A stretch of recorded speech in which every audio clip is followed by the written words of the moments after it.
Good morning. Welcome to the 2022 Cum Laude Society Induction Service in the Frank D. Ashburn Chapel. Let us remember that at Brooks School, we live and learn on land once of the Pennacook people, and we acknowledge their enduring presence. The Cum Laude Society was founded in 1906 to recognize academic excellence in the secondary school student population. This ceremony is a demonstration of our enthusiastic commitment to honor scholastic achievement at Brooks School. To our guests, some tuning in from across the world, thank you for celebrating with us. We'll begin with a performance by the Chamber Ensemble entitled Palladio by Carl Jenkins, directed by Ms. Olga Kradanova.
Thank you, Chamber Ensemble. That was beautiful.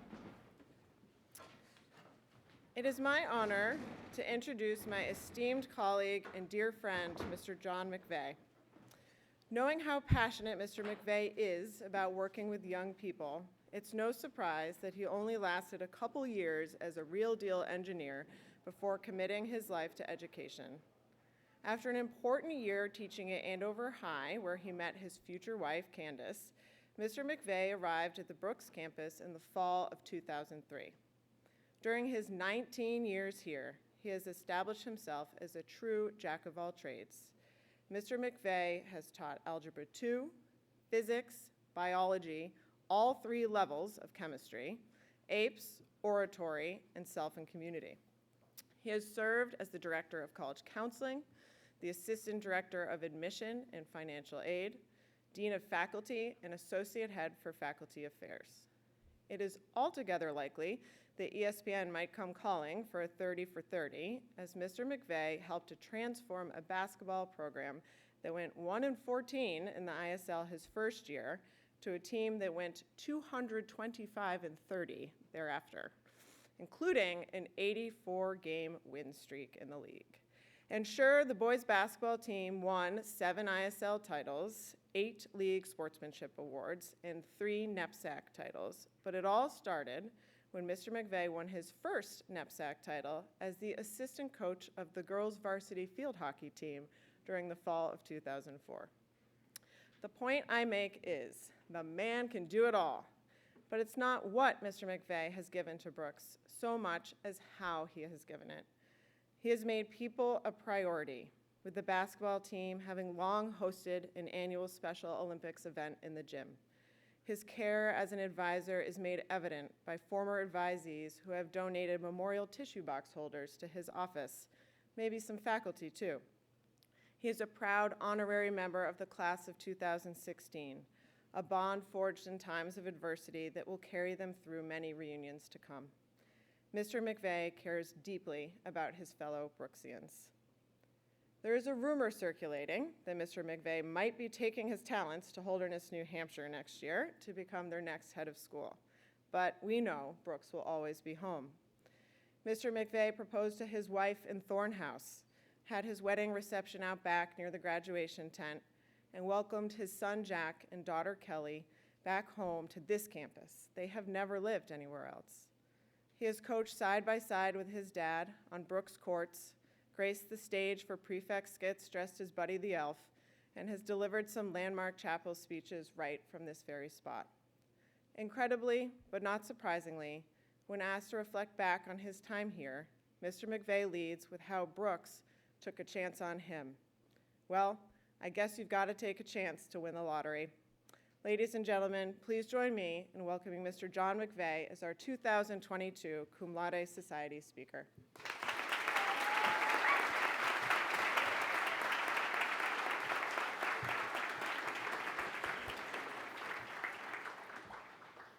Ooh, that's a tough way to start. First of all, thanks to our chamber ensemble, they were terrific. And thanks to Mrs. Waters.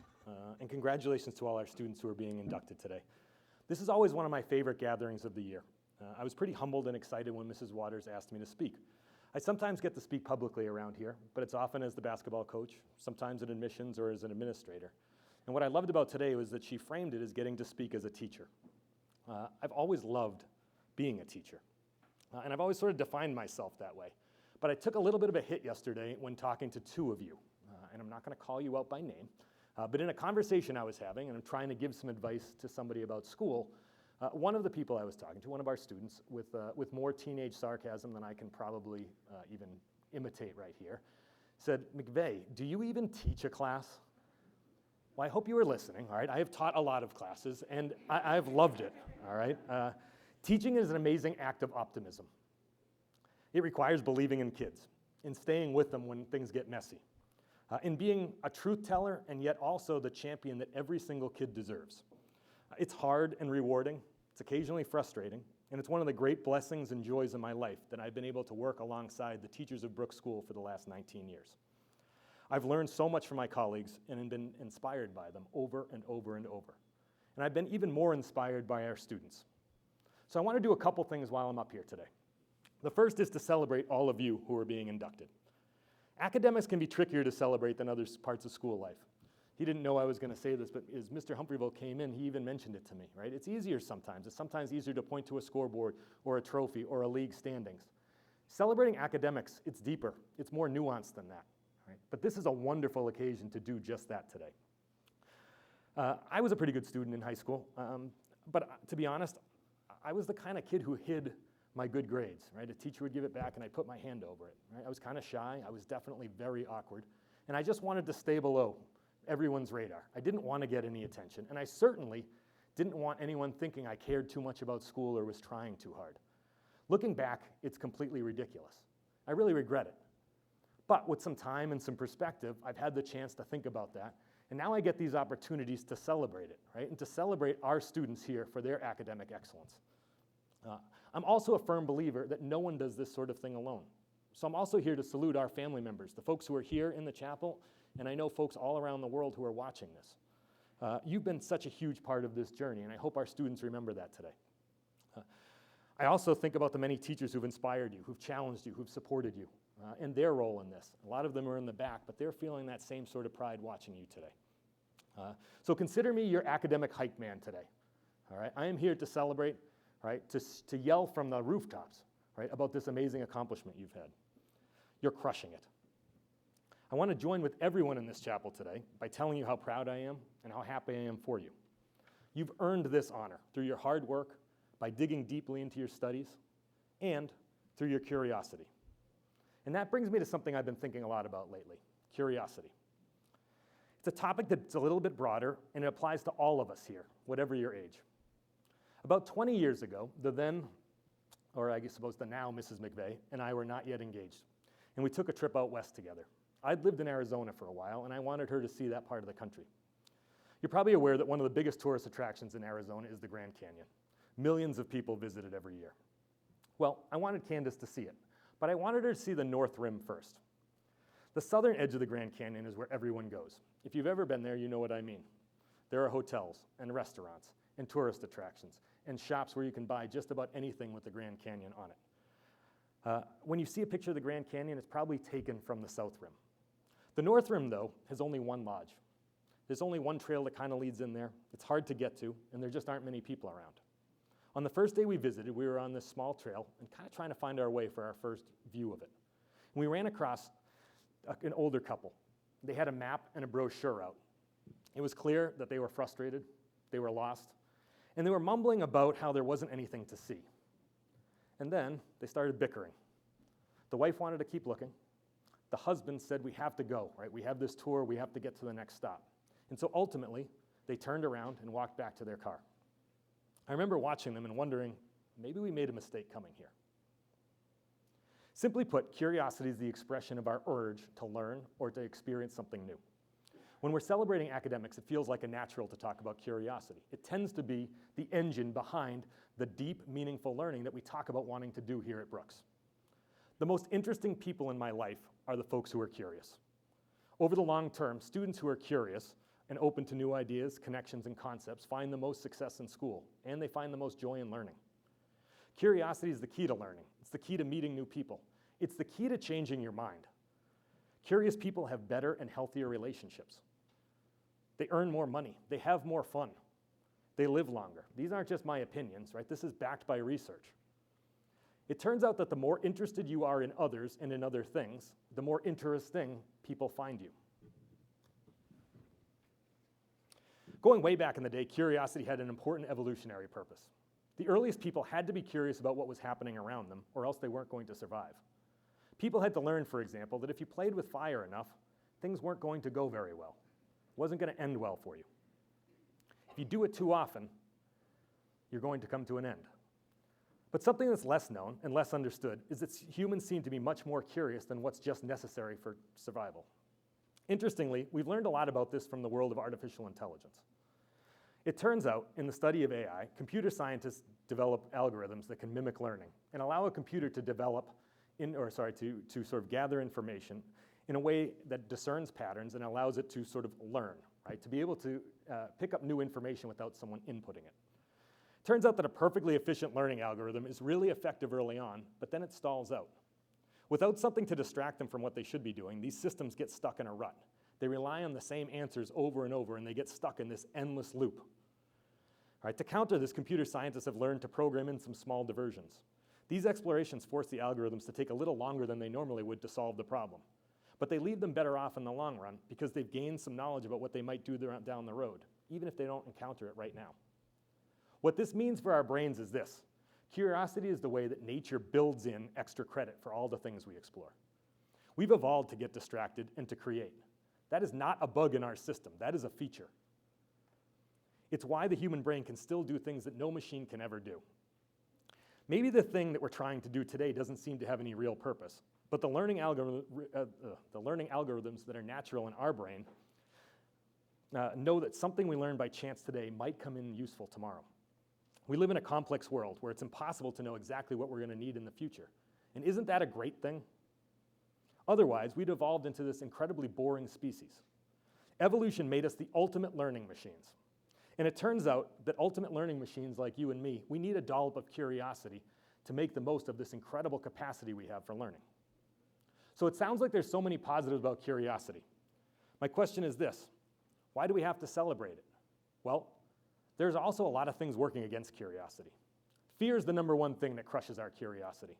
It might be fear of being uncomfortable, fear of difference, fear of failure, or fear that we might find out something that challenges our own strongly held beliefs.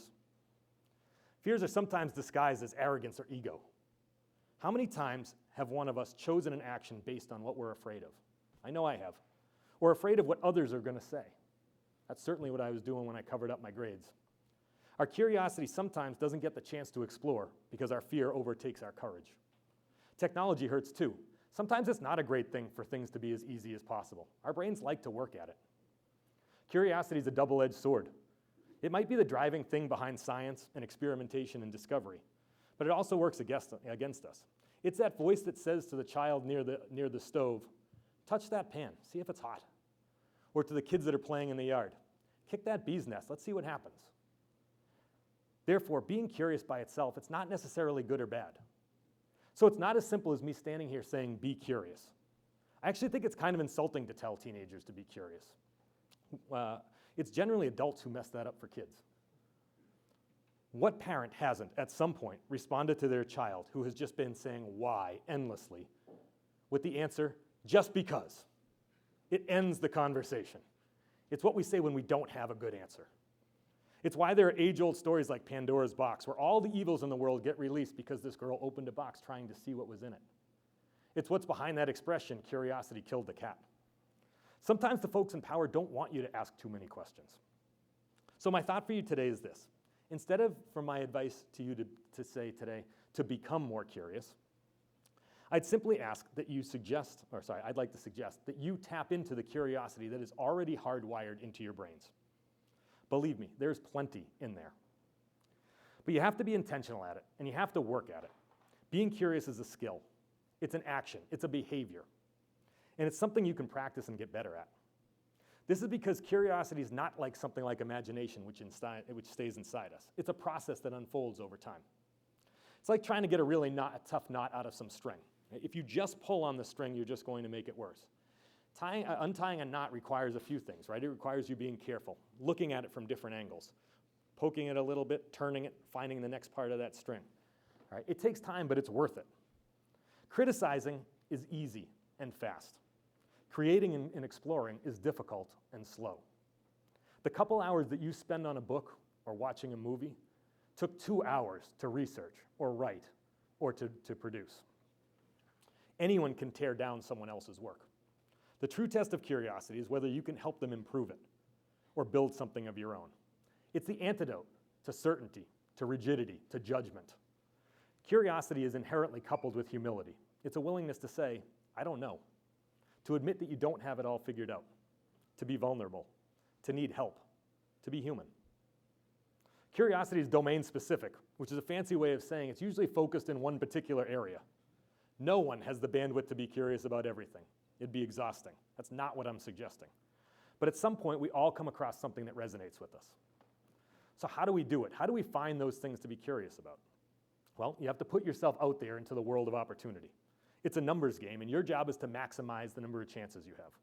Be intentional and open. Look actively for those moments. They are not going to come knocking on the door to find you. The most effective strategy is pretty simple. Go horizontal and then vertical. By horizontal, I mean spread yourself out. Try lots of things. But when you find that thing you're interested, go vertical. Dig deeply into it. Ask lots of questions and spend time. Spend time being new. Spend time being not that good at it. On the other side of it is where you're going to find a lot of meaning. It used to be a lot harder than that, right? Before information was so readily available, it took decades sometimes, right? Reading long books, finding and researching papers that existed. You have it all at your fingertips right now. There's never been a better time to learn about something that you know nothing about. When you try to do new things, our brains have this amazing way of making connections internally. They sort of map it out for you. They store it for whenever you're going to need it later. And that's what leads to the aha moment that hopefully some of you have already found, right? The aha moment is when you learn something new, not because somebody told you, but because you discovered it on your own, because you made these connections, because you draw back and think to yourself, oh, that's what they meant. As Ms. Waters said, I'm coming to the end of 2 decades here. And as I reflect back, most of the best things in my life are the direct result of moments of curiosity. I didn't have a great science experience in high school. But I took a chance taking a science class my first semester of college, and I ran into a teacher who had me do a project. And at the end of the project, she said, hey, you might be a pretty good teacher. I didn't act on it in the moment, but I think that was whirring somewhere in the back of my head, because a couple years later, when I got sick of being an engineer, I started wondering and being curious about maybe she was right. Maybe teaching and coaching would be my thing. I was curious about Brooks. Well, maybe not so much at first. Mr. Rourke, who was the AD at the time, and is probably the person single most responsible for me being here, had called me a couple times about coming to Brooks and being the basketball coach. I kept saying no. I was a public school kid. I had an image of what I thought private schools were, and I was all set. It turned out that we got into a phone call where he said to me, you keep saying no. What do you know about this place? And he was right. I knew nothing about it. He appealed to my curiosity. I came over, and the rest was history. And I definitely was sort of relying on my curiosity when I was building up the courage to ask this really cool, smart, beautiful health teacher at the end of her high school, named Candace, if she liked ice cream. My experiences have shown me that curiosity has a funny relationship with time. Curiosity is perishable. It doesn't last. It's not a constant feeling. So you have to strike when it hits. In that moment when you say, I wonder what's happening there, dig into it a little more. But in the long term, there's this endless well of curiosity. It's sometimes like one of those allergy pills that takes a little while to kick in. All right, you have to wait, but you're going to find that thing that brings you joy. That's why some of the most successful people in the world are not always the ones who had the best grades or had it all figured out in high school. I was lucky enough to be raised by 2 incredible educators, my mom and my dad. They were both amazing teachers, and they were both very, very different. They met each other in high school. All right, almost 60 or more than 60 years ago, because they've already celebrated now their 50th anniversary. But they were very different from each other. My dad recalls this time when they were walking back from school. My mom was someone who had all her stuff in order. She was a great student. She definitely would have been sitting in this front row at her school if they had had a day like this. And they were talking, and they were doing one of these kind of classic things that teenagers did in the 60s. They were walking home from school together. And my mom started complaining about a B+ she got in class. And my dad went real quiet. And he kind of stared at the sidewalk. And he started imagining all those C's that littered his report card. And trying to imagine how he was going to explain this. And in his words, he sort of said, well, I guess that's that. This is not going to work out. Thankfully, they stayed with it. Right? In my dad's case, he wasn't a great high school student. He got to college, and it was college where he started getting a little more interesting. He was a better college student than he was a high school student. He got into history. He got really into history, and he became a great history teacher. I got lucky enough to learn from him. I was in one of his classes. And I know so many kids who talk about him as being the teacher in their life that got them going. That's an amazing thing to think about from where he was in high school. It's inspiring to me. In maybe a more recent example, I went to high school with someone who captures this perfectly. I didn't know him all that well, but I know he wasn't a perfect student back then. He was kind of into some things that weren't so cool at the time, including computers. And computers were very much a niche when I was in high school. I do know a bunch of the cool kids made fun of him so much that he eventually used the nickname that they kind of taunted him with as his screen name. But it turned out that all that time he was spending on computers wasn't exactly wasted. Right out of high school, and still in his teens, he became part of this outfit that was making computer games. It was a little-known company at that time called Epic Games. Anyone who's played Fortnite or knows anything about Fortnite knows it's a little bit more famous now. And he eventually created the game Gears of War.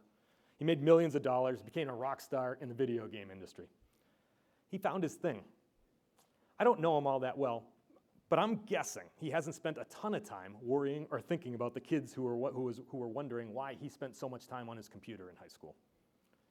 To be clear, I'm not talking about reckless curiosity today. If you take enough unhealthy risks, natural selection and evolution are going to take care of things. That's not a path you want to go down. All right, I'm not talking about distracted curiosity that takes you away from what you're supposed to be doing. I'm talking about asking yourself, I wonder why. I'm talking about looking up the book that the author references in the footnotes. I'm talking about clicking the link that leads you down that rabbit hole. I'm talking about walking into the art gallery instead of just by the art gallery. Picking up a new hobby because it looks fun. That's the good stuff. All of this brings me back to the Grand Canyon. The two tourists were walking away, and I was doubting myself and wondering why I dragged my girlfriend to this place that was clearly a disappointment. But before I could do too much, this young girl, maybe 7 or 8 years old, came tearing by us. She took a right where the couple had come around taking a left, took about 20 steps around a cluster of these really thick pine trees, and then screamed for her family. We followed, not knowing any better. We came around the corner to see the most incredible view. The best thing I've ever seen to this day. It is seared in my memory. The sun was setting over the Grand Canyon. It was a new angle. I'd been, to the southern part, but I'd never seen it from this place. It was amazing. It was profound. It was deep. I stood there taking it all in. It wasn't until later that I thought back on those folks who were in a rush and walked away without ever really seeing it.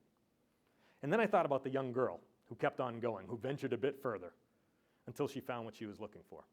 If it's possible to miss the Grand Canyon, what else is it that we're maybe missing in our lives by not looking just a little bit further?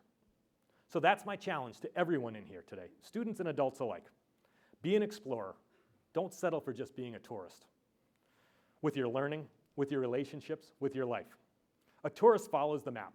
They check off the boxes, they go where they're supposed to go, they see what they're shown, and they only encounter what's presented to them. It's really, really passive. An explorer knows that the map is not the terrain, that the only way to learn about a place is to walk it with your own feet, to ask questions, to meet new people, and to dig around where everyone else is simply walking by. Here's what I know for sure.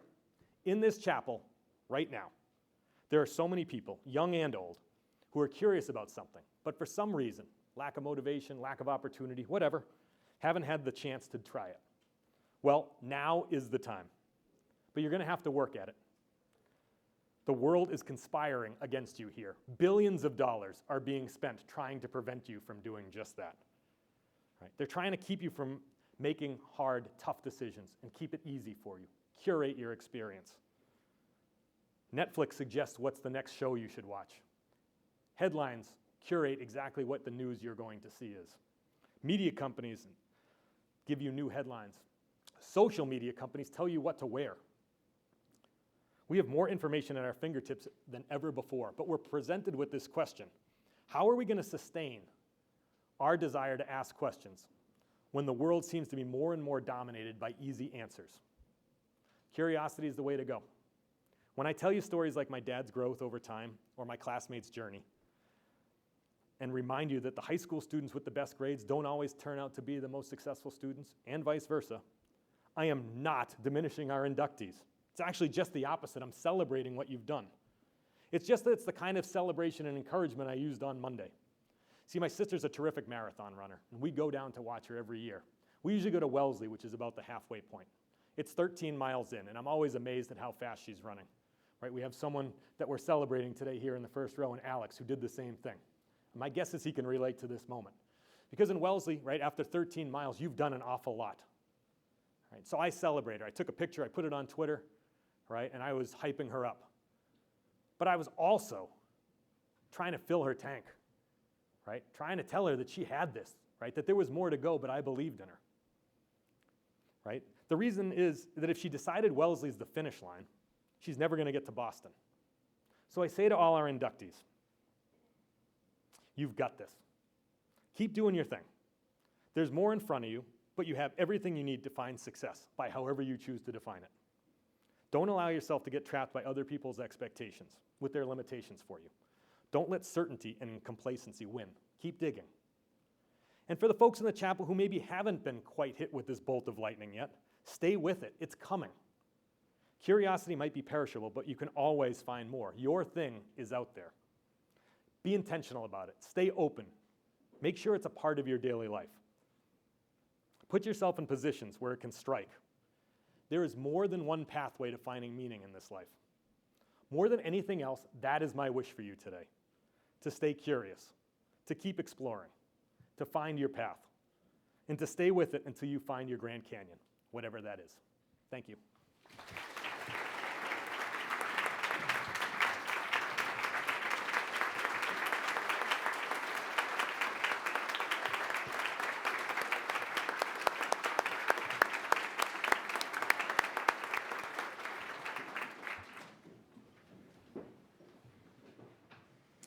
Thank you, Mr. McVeigh.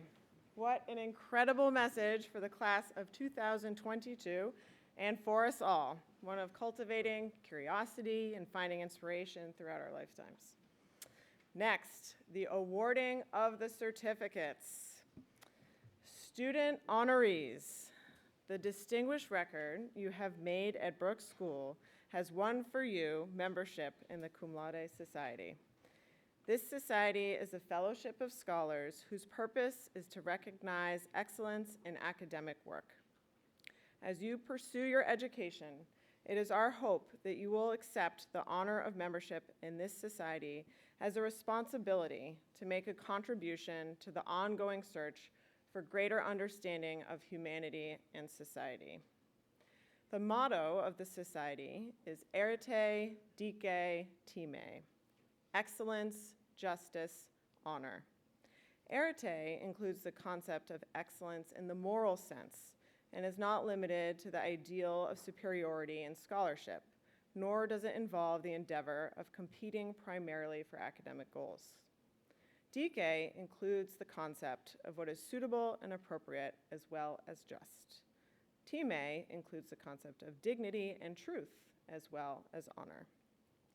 In testimony of your admission to the Cum Laude Society, by the authority of the society duly granted, I now present to you these certificates of membership. Mr. Packard, will you join me in honoring our students? Inductees, as your name is read, please come forward to accept your certificate and pin from Mr. Packard. To those gathered in support of our students, you may cheer your loudest and direct your positive energies their way as each name is read. Here we go, you ready? Okay. Pasith Trin Chankasiri.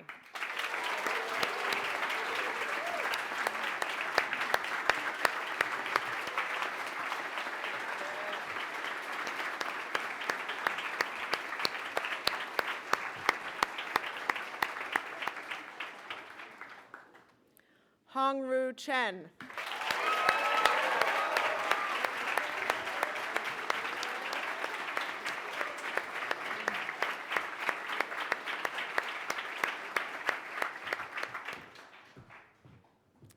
Shu Franklin Dong.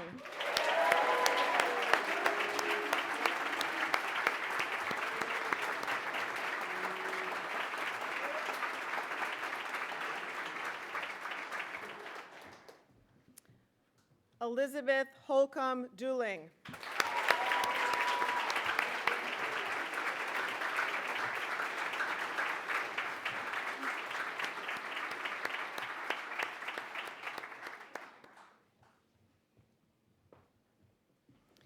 Tori Louise Duckworth.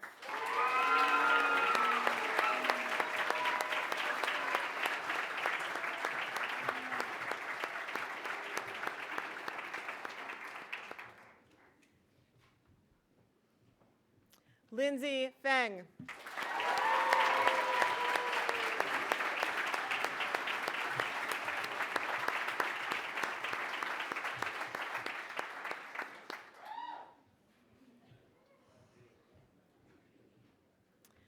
Catherine Jean Gudkowski.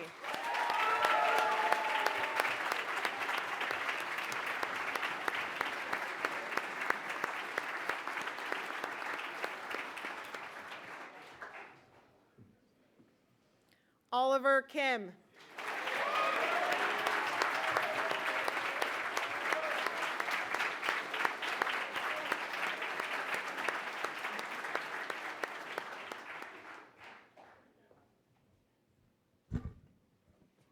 Hugh Shong Samantha Lee.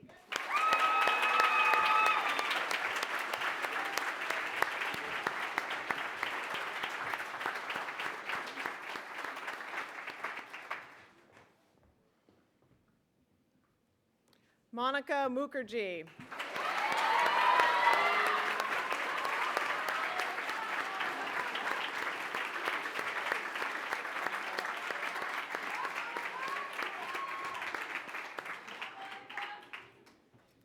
Jamie Taylor Monroe.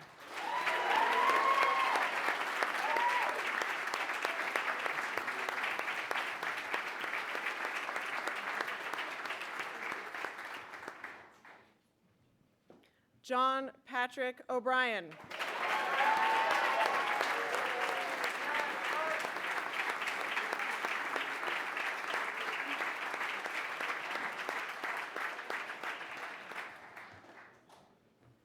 Daeli Osorio Antigua.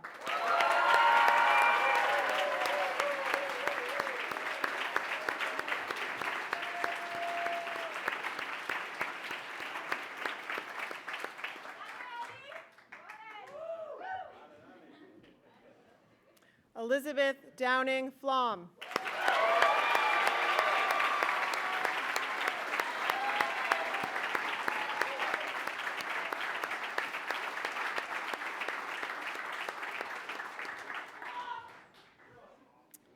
Saisha Prabhakar.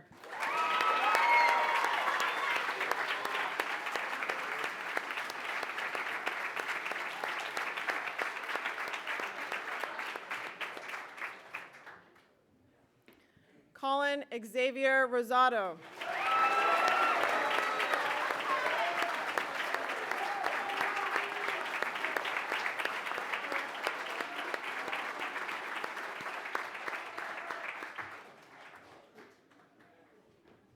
Alexander Mason Tobias.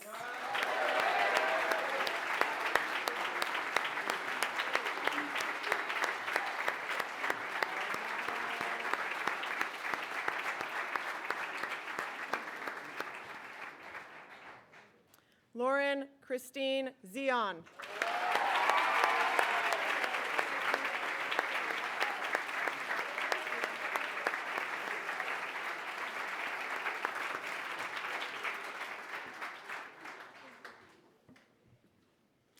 Congratulations to our inductees and to their families. These students' dedication to their studies has not gone unnoticed. All cum laude members, their guests, and the faculty are invited to attend a luncheon in their honor immediately following this service in the Lehman Art Gallery. You may enter the Lehman from its external entrance behind the library. The remainder of the school may enjoy a similarly excellent spread in the Wilder Dining Hall. I will offer a few closing remarks, but first, let us sing our school hymn together, loud and proud, which can be found in the order of service or in your hymnals. Please rise in body or spirit.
In the spirit of what Mr. McVeigh has shared today, and in honor of the curiosity and inspiration that helped our inductees earn the recognition they have just received, I offer you these words from Albert Einstein. The important thing is to not stop questioning. Curiosity has its own reason for existence. One cannot help but be in awe when he contemplates the mysteries of eternity, of life, of the marvelous structure of reality. It is enough if one tries merely to comprehend a little of this mystery each day. Congratulations to the Cum Laude Society Class of 2022. Your families and school community are so proud of you. Please allow the new inductees and their families to process out first, followed by the faculty and then our students. New inductees should then gather outside the chapel for a photo with Ms. O'Neill before proceeding to the Lehman Art Gallery. Thus concludes our ceremony.